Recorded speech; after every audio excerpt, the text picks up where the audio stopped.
2주에서 3주 정도 전에 유튜브 커뮤니티로 1차 Q&A 영상을 위한 질문을 받았었죠. 첫 글이었는데도 불구하고 총 37개의 질문들이 달리는 등 알차게 질문들 해주셔서 감사합니다. 블로그 구독자분들이시라면 아시겠지만 스타워즈 Q&A는 스타워즈 설정, 프랜차이즈, 머천다이즈, 제 개인적인 의견에 대한 질문 등 스타워즈와 관련이 됐다면 전부 질문이 가능한 컨텐츠입니다. 하지만 제 시간이 한정되어 있기 때문에 웬만하면 맥 빠지지 않고 모두가 보기에 흥미롭고 재미있는 질문일수록 좋습니다. 주의사항은 매번 커뮤니티 Q&A 모집글에 써둘 테니 나중에 2차 영상이 올라가면 그때 참고해주세요. 아무튼 Q&A는 질문의 수준이나 제가 잘하는 분야인지에 따라서 답변이 길 수도, 그냥 간단하고 캐주얼할 수도 있다는 점을 알아주셨으면 합니다. 질보다는 양이 중요한 영상이기 때문에 시간 관계상 너무 광범위한 질문들에 대해서는 다루지 못하니까 궁금증에 대한 갈증이라도 우선 이 영상으로 해소하셨으면 좋겠습니다. 우선 첫 번째 질문입니다. 스타워즈 에피소드 1에 포드레이싱 경기장에서 오라싱이 있었는데 여기에 왜 있었던 걸까요? 그 당시 오라싱은 제다이 헌터로서 활동 중이었는데 진짜 순수하게 분타이브 클래식 경기를 보고 있던 차였습니다. 동시간대는 아니지만 비슷한 무렵에 오비완과 콰이곤의 목숨을 노리던 적도 있으니 어쩌면 그 일의 연장선상이 있을지도 모르겠네요. 두 번째 질문입니다. 헛종족 중에 제다이가 있었나요? 벨도리온이라는 남성 헛종족 제다이가 있었는데 이후 타락한 뒤에 레아의 손에 사망합니다. 벨도리온이 사실상 역사적으로 알려진 유일한 헛출신의 제다이라고 합니다. 다음 질문입니다. 캐넌과 레전드에서의 그리버스의 강함은 다소 차이가 있어 보이는데 그 이유와 그리버스는 어느 정도의 강함을 가졌는지 궁금합니다. 제 아무리 각 매체에서 동일한 캐릭터라도 묘사가 각각 다 다르다지만 그리버스의 경우에는 좀 유별나게 편차가 큽니다. 레전드 설정 당시에는 시스의 복수 직전까지 신체적으로도 전성기였다가 막판에 코러산트 전투에서 윈두의 포스 그립에 큰 부상을 입고 콜록거리기 시작했다고 하는데 3D 클론 전쟁 시리즈에서는 필로니가 초반부터 콜록거린다는 설정을 만들어버려서 비교적으로 전성기적 느낌이 나지 않습니다. 아마 그리버스를 조금 더 다스베이더처럼 만들기 위해서 루카스와 필로니가 새 시리즈에서는 그리버스를 더 병약하게 만든 듯합니다. 전성기 그리버스의 파워는 2D 클론 전쟁 시리즈 클립들을 보시면 대충 체감이 됩니다. 율라렌 제독은 아나킨을 포함한 제다이들이랑 사이도 좋은 편이었는데 왜 제국군으로 전향한 것일까요? 맥락이 조금 다르지만 클론 병사들도 제다이들과는 사이가 좋았죠. 다만 공화국군 사병이나 장교들은 충성의 대상이 달랐을 뿐입니다. 율라렌은 더 나은 은하 정부를 만들기 위해 한평생 헌신한 인물이고 제다이가 반란을 일으켰다는 사실을 알게 되었어도 그의 헌신은 바뀌지 않았을 뿐입니다. 추가적으로 공화국 계열의 인물들이 제국으로 전향했다는 말은 성립이 되지 않습니다. 두 정부는 같은 계열이니까요. 다음 두 질문들은 비슷한 내용이라서 붙여봤습니다. 1편 전에 몰과 두쿠는 서로의 존재를 알고 있었을까요?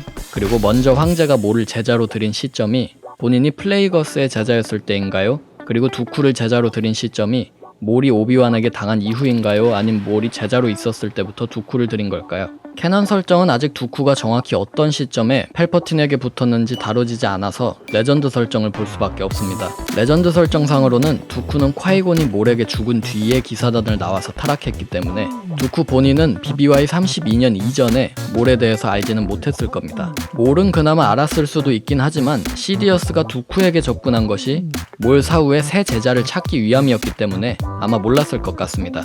영링부터 시작해서 파다완을 거쳐 제다이가 되는 과정이 궁금합니다.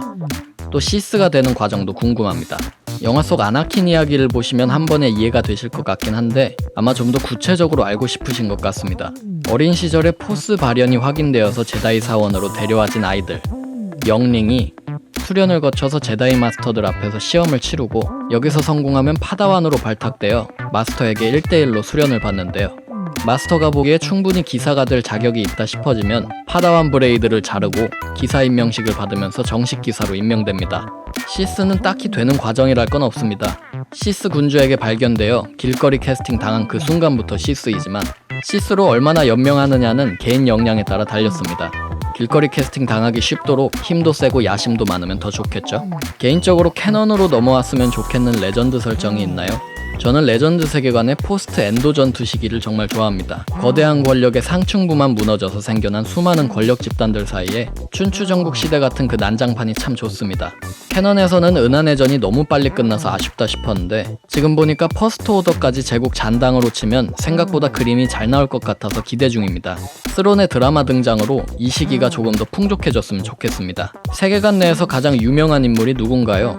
레전드와 캐논 둘 다 궁금합니다. 이 질문에 대한 정해진 답은 없겠죠. 세계관 안에 인지도로 굳이 따지면 펠퍼틴이 아닐까 싶습니다. 아무래도 몇 년 동안 온 은하계에 얼굴 걸고 홍보했으니까 말이죠. 다음 질문입니다. 드로이드도 포스를 쓸 수 있나요? 비전스 시리즈가 보여준 TOB1이나 헌터스 예고편 속 Z3DI 캐릭터가 조금 신기하긴 한데 기본적으로 포스는 미디클로리언이라는 생체적인 토대가 뒷받침해줘야 되기 때문에 애초부터 기계로 개발되고 만들어진 존재가 포스를 쓰기에는 무리가 있습니다. 그리버스의 경우에는 포스를 쓰고 싶어서 제다이 피도 수혈받았지만 결국 포스를 쓰지 못했을 정도로 인공적으로 누군가를 포스 센서티브로 만드는 일은 불가능하거나 불가능에 가깝습니다. 포스에 감응하는 성까지는 가능하는 등 몇 가지 예외는 있을 수 있겠습니다만 일단은 불가능하다고 보시면 편합니다. 스타워즈 입문을 1편으로 했고 자자빙크스도 어릴 때 봐서 그런지 그렇게 비호감이진 않았는데 왜 대부분의 팬들이 자자를 싫어하는지 궁금합니다. 그리고 보바펫이 왜 그렇게 유명한지 그리고 왜 인기가 많은 건지 알고 싶습니다. 99년에 프리퀄 시리즈를 보고 입문할 아이들을 겨냥하고 만든 우스꽝스러운 캐릭터를 기존의 클래식 시리즈를 보고 입문한 팬들 시선에서는 반감이 갔던 것 같습니다. 거기에 클래식과 너무나도 다른 분위기인 1편에 대한 욕바지로 자자가 사용된 것 같습니다. 최근까지도 일단 밈적으로 까고 보는 게 있었는데 힘들었던 자자의 배우 이야기가 공개되고 프리퀄 팬덤의 평균 나이대가 올라가면서 자자를 욕하는 분위기는 많이 없어진 추세입니다. 보바는 근본적으로는 비주얼 마케팅으로 인기몰이를 한 캐릭터입니다. 멋진 아머에 수수께끼에 쌓인 캐릭터에 관심이 가지 않을 사람은 없죠. 보바는 조지 루카스가 메인 빌런 라인으로 생각했던 캐릭터이기도 하고 스타워즈의 성공 이후 제국의 역스 프로모션의 메인 간판인 캐릭터이기도 했습니다.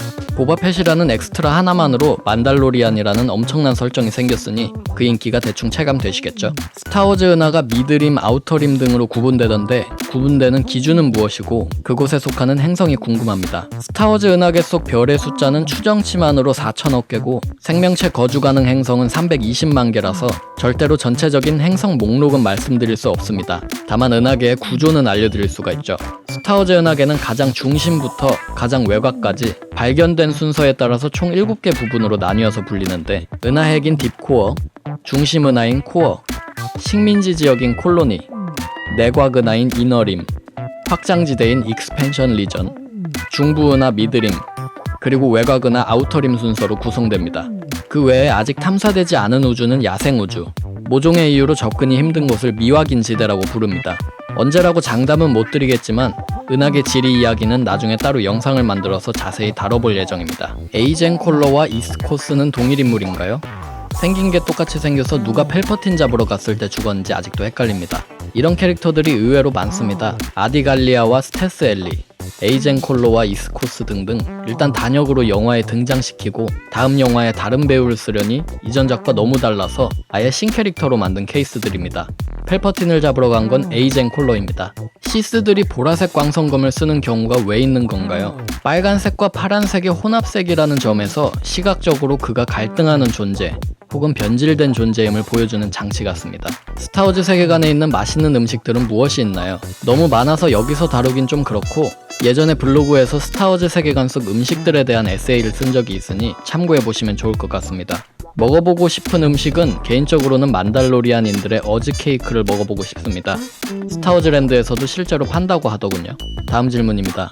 다스베이더는 제국의 역습에서는 황제를 몰아내자라고 했는데 왜 제다이의 귀환에서는 황제의 제자가 되라고 하나요? 시스는 언제나 배신할 각을 보고 있습니다. 그래서 스승은 항상 제자를 예의주시하는데 5편과 6편 사이에 베이더가 루크를 보고 동요를 하자 그 낌새를 확인한 펠퍼틴이 베이더를 다시 한번 무스타파에 담금질하고 자신의 힘을 확인시켜주니까 다시 복종적인 모습으로 바뀌었습니다. 오더 66 말고 다른 오더가 있었나요? 레전드 설정상으로는 총 150개의 야전 명령들이 존재합니다. 그 중에 내용이 알려진 명령은 총 5개입니다. 대부분의 시스들은 눈이 노란색인데 두쿠백작하고 카일로렌은 왜 아닐까요? 말씀하신 것처럼 카일로는 애초에 시스가 아니니까 논외로 치고 시스 눈깔에 대해서는 확실한 설정이 일단 없습니다.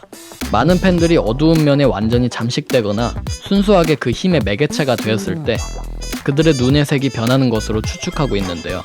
영화를 보면 보통 시스의 본성을 내뿜거나 할 때 나오는 연출이었죠. 항상 눈이 빨간 펠퍼틴이나 몰은 분노나 증오 같은 어두운 면에 항상 잠식되어 있는 것으로 이해하면 될 것 같습니다.